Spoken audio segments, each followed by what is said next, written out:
L'Éthiopie a pour ambition de devenir le hub de fabrication légère en Afrique d'ici 2025. Pour concrétiser cette vision, le pays s'est lancé dans la construction de parcs industriels.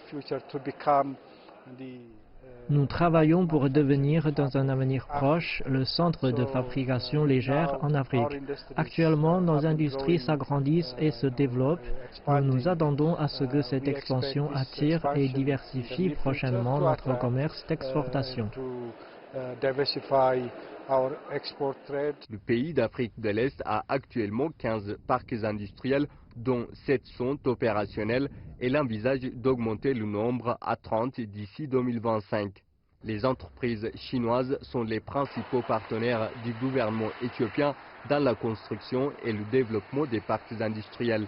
Gideon Gamora, un analyste économique qui a publié des dizaines de travaux de recherche sur les relations sino-africaines, estime que l'engagement de la Chine dans le projet de développement des parcs industriels en Éthiopie aiderait ce pays d'Afrique de l'Est à industrialiser son économie.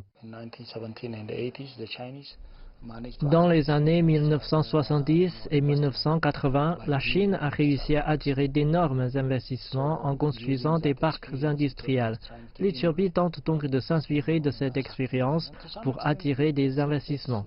Dans une certaine mesure, cela a réussi, bien qu'elle présente ses propres défis. Par exemple, en Éthiopie, la croissance du secteur manufacturier est de loin positive par rapport à d'autres pays africains. C'est donc un bon début, mais le gouvernement doit relever des défis dans les parcs industriels, tels que les problèmes liés à l'approvisionnement en énergie. Les entreprises chinoises figurent également parmi les principaux investisseurs dans les parcs industriels éthiopiens. Entre 2016 et 2018, les investissements directs chinois en Éthiopie ont atteint 4 milliards de dollars. Selon la Commission éthiopienne d'investissement, il y a actuellement près de 400 projets d'investissement chinois, dont la plupart dans la fabrication. L'analyste a dit à ce GTN que les entreprises chinoises facilitaient l'industrialisation de l'économie éthiopienne. En ce qui concerne la Chine, 60% des investissements directs chinois en Éthiopie vont à la fabrication.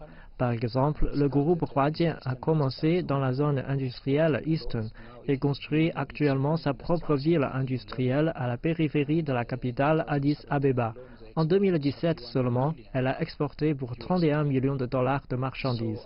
D'autres entreprises chinoises sont aussi présentes dans les parcs industriels d'Adama, d'Awassa, de Kombolcha et de Mekele. Donc, tout cela aidera l'Éthiopie à moderniser son économie.